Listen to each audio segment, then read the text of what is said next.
Hi friends, இன்றைக்கி என்ன video பார்க்க போகிறோன்னா டியூஸ்டே vlog தான்.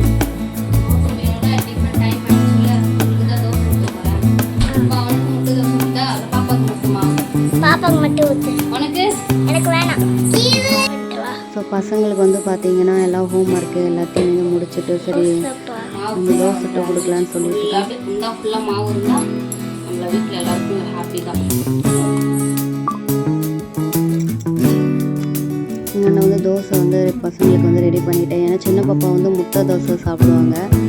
அவங்களுக்கு வந்து நார்மல் தோசை போட்டாவே பிடிக்காது. அது இல்லாத பட்சத்தில் தான் அவங்க வந்து சாப்பிடுவாங்க. முட்டை இருந்தாவே அவங்களுக்கு கம்பல்சரி ஒரு முட்டை தோசை வந்து சின்ன பாப்பாவுக்கு வந்து போட்டு கொடுத்துருவேன்.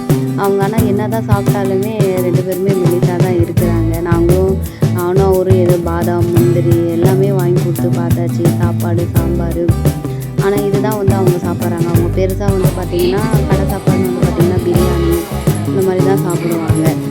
மற்றபடி வேறு எதுவும் அதிகமாக லைக் பண்ண மாட்டாங்க. அவங்களுக்கான சிம்பிள் தோசை இந்த மாதிரி பொட்டுக்கடலை சட்னி இந்த மாதிரி தான் அவங்க சாப்பிட்ற ஃபுட்டு. ஏன்னா குழந்தைங்களுக்கு நம்ம பொறுத்த வரைக்கும் அவங்க விரும்புகிற ஃபுட்டு கொடுத்தா அது ரொம்ப நல்லது. அவங்களும் வந்து சாப்பிடுவாங்க. அவர் காலையில் கடைக்கு போனார். சரி காஞ்ச மிளகாய்லன்னு சொல்லி வாங்கிட்டு வர சொன்னேன். அவரும் மறந்துட்டார். ஏன்னா காஞ்ச மிளகா எனக்கு அதிகமாக தேவைப்படும், காஞ்ச மிளகா மட்டும். பசங்களுக்கு பிடிக்காத ஃபுட்டு நம்ம வந்து கொடுத்தோம்னா அவங்க வந்து குழந்தைங்க சாப்பிடவே மாட்டாங்க. ரொம்ப கஷ்டப்பட்டு சாப்பிடுவாங்க. இதுவே அவங்களுக்கு வந்து பிடிச்சது கொடுத்தீங்கன்னா சீக்கிரம் சாப்பிடுவாங்க, ரொம்ப ஹாப்பியாக இருக்கும். அந்த ஃபுட்டு பார்த்தாவே அவங்களுக்கு ரொம்ப சந்தோஷமாக இருக்கும். அதனால ஒவ்வொரு நாள் சமைக்கும் போதுலாம் என் பெரிய பாப்பா வந்து கிட்ட வந்து கேட்பாங்க, அம்மா என்னம்மா சாப்பாடு, என்னம்மா லஞ்சு, என்னம்மா டின்னர்னு சொல்லி கேட்பாங்க அவங்க. ஆனால் இப்போ தான் அது பெரிய பாப்பாலாம் சுத்தமாக சாப்பிடவே மாட்டாங்க. ஆனால் இப்போலாம் தான் கொஞ்சம் லைட்டாக சாப்பிட ஆரம்பிக்கிறாங்க. இப்போ என் சின்ன பாப்பா காரஞ்சரமாக கேட்குறாங்க. என் பெரிய பாப்பா வந்து இன்னும் உப்பு சப்புன்னு அந்த மாதிரி தான் சாப்பிடணும்னு நினைக்கிறாங்க. ஆக முதல்ல அதை சொல்லிட்டாரு, பெருசாக நீ கஷ்டப்படுறது, அவங்க சாப்பிட்றது மட்டுமே நீ கொடு, எதுவுமே நீ அவங்கள ஃபோர்ஸ் பண்ணாத. சம்டைம் அடிச்சே இருக்கேன், சாப்பிடுங்க அப்படின்னு சொல்லிட்டு.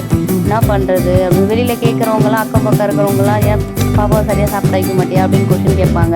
ஆனால் நம்ம வந்து அவங்கள எவ்வளோ புஷ் பண்ணுறோன்னா நம்மளுக்கு தான் தெரியும். வீட்டுக்குள்ளே அவங்கள இதை சாப்பிடாது அப்படியும் சொல்லியாச்சு, காலு விருந்தும் கேட்டாச்சு, இது சாப்பிடுமா உடம்புக்கு நல்லது, இப்படி சாப்பிடுமா அப்படின்னு சொல்லிட்டு எப்படியும் சாப்பிட மாட்டாங்க. அவங்களுக்கு என்ன மனசில் தோணுதோ அதுதான் சாப்பிட்றாங்க.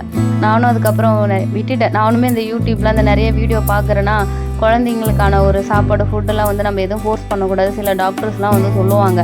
அந்த ஸ்பீச்சை கேட்டோடனே நம்மளுக்கே சரி ஓகே, நம்ம வந்து குழந்தைங்கள வந்து நம்ம புஷ் பண்ணக்கூடாது, அவங்களுக்கு என்ன பிடிக்குதோ நம்ம அதை தான் வந்து கொடுக்கணும் அப்படின்னு சொல்லிட்டு தான் அவங்களுக்கு பிடிச்ச ஃபுட்டு மட்டும் தான் கொடுப்பேன்.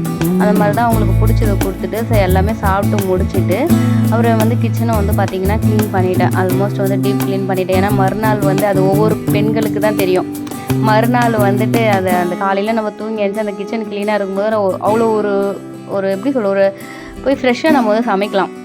எந்த ஒரு டிப்ரெஷனும் இல்லாமல் நம்ம வந்து ஃப்ரெஷ்ஷாக சமைக்க ஸ்டார்ட் பண்ணலாம். ஸோ நான் வந்து டியூஸ்டே ஈவினிங் வந்து பார்த்திங்கன்னா நான் 8 to 9 வந்து முருகனுக்கு வந்து நான் விளக்கு போடுவேன், வெற்றிலை தீபம் போடுவேன். அதனால் அன்றைக்கி மட்டும் பசங்களுக்கு வந்து சீக்கிரம் டின்னர் ஒரு 7 மணிக்கு எல்லாத்தையும் கொடுத்துருவோம். அவங்களுக்கு அந்த வேலையெல்லாம் முடிச்சுட்டு சரி ஈவினிங்காக வந்து நம்ம ரெடி பண்ணிடலாம்னு சொல்லிவிட்டு நான் அடுத்த நாள் வந்து பங்குனி உத்தரங்களா அப்போயே வந்து மஞ்சள் குங்குமம் எல்லாமே வச்சுட்டு. ஏன்னா என்றைக்குமே எனக்கு வந்து பார்த்திங்கன்னா வீடு வந்து பாசிட்டிவாக இருக்கும் நம்ம சாமி கும்பிடும் போது. அதே மாதிரி தான் நான் இந்த செவ்வாய் வெள்ளி ஏதோ விசேஷ டைம் வந்தாலும் எதுவுமே நான் ஸ்கிப் பண்ணவே மாட்டேன். என்னால் முடிஞ்ச வரைக்கும் நான் வந்து சாமி கும்பிட தான் பார்ப்பேன். அந்த மாதிரி சாமி கும்பிட நம்ம பிள்ளைங்களும் நம்மளை பார்த்து தான் வளருன்றதால ஸோ அதனால் நான் வந்து அந்த விஷயத்தெல்லாம் வந்து நம்ம கரெக்டாக இருப்பேன். அந்த மாதிரி வீடு க்ளீன் பண்ணுறது இந்த ப்ராசஸ்மே நீங்கள் ஒவ்வொரு வீடியோலையும் நீங்கள் பார்க்கலாம். நான் அப்படி தான் இருப்பேன். மற்றவங்களாம் எப்படின்னு தெரியல, நான் அப்படி தான் இருப்பேன். ஏன்னா அப்போ தான் அந்த வீட்டில் வந்து ஒரு பாசிட்டிவ் வைப் கிடைக்கும். அந்த மாதிரி அந்த வெத்தலை தீபம் வந்து பார்த்திங்கன்னா அந்த காம்பெல்லாம் கட் பண்ணி விளக்கில் நம்ம ஏற்றுறோம்ல, அந்த விளக்கு நடுவில் நம்ம வந்து அதில் போட்டுட்டு திருப்பி மஞ்சள் குங்குமம்லாம் வச்சுட்டு நம்ம வந்து கரெக்டாக 8 மணிக்கு வந்து நான் விளக்கு போட ஸ்டார்ட் பண்ணிவிடுவேன்.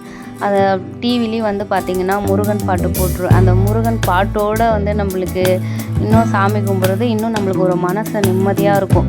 ஏதோ முருகனே நம்மளுக்கு வந்து ஏதோ அருள்வாக்கு கொடுக்குற மாதிரி ஒரு ஃபீல் நான் நினைப்பேன். ஸோ இந்த மாதிரி உங்களுக்கு நான் ஒரு 6 மாதமாக தான் போட ஆரம்பிச்சிருக்கேன். இந்த மாதிரி வெற்றிலை தீபம் போட்டு உங்களுக்கு ஏதோ நடந்திருக்கான்னு சொல்லி கண்டிப்பாக எனக்கு வந்து கமெண்ட் பண்ணுங்கள். நானும் முருகனை நம்பி தான் சரி நானும் வேண்டி சாமி கும்பிட்டுட்ருக்கேன். ஸோ அந்த மாதிரி தான் எல்லா வேலையும் முடிச்சுட்டு அதுலேயும் வந்து பார்த்திங்கன்னா பெரிய பாப்பாவுக்கு வர ஆனுவல் டே வந்து அவங்களுக்கு ஸ்டார்ட் ஆகிடுச்சு.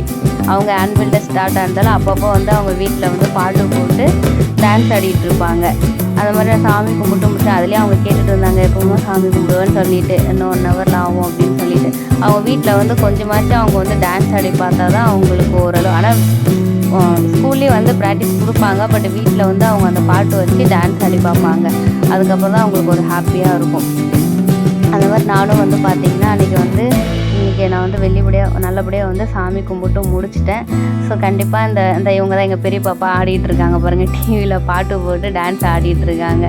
ஸோ இவங்களுக்கு ஆனுவல் டே ஃபங்க்ஷன்லாம் வரும். நான் கண்டிப்பாக வீடியோலாம் வந்து உங்களுக்கு கண்டிப்பாக நான் போஸ்ட் பண்ணுறேன். கண்டிப்பாக இந்த வீடியோ பிடிச்சிருந்தால் லைக் பண்ணுங்கள், ஷேர் பண்ணுங்கள், கமெண்ட் பண்ணுங்கள், மறக்காமல் என்னை சப்ஸ்கிரைப் பண்ணிவிடுங்க. அந்த பெல் கிளிக் நோட்டிஃபிகேஷன் வந்து நீங்கள் கிளிக் பண்ணிங்கன்னா நான் போடுற வீடியோலாம் உங்களுக்கு வந்து சேரும்.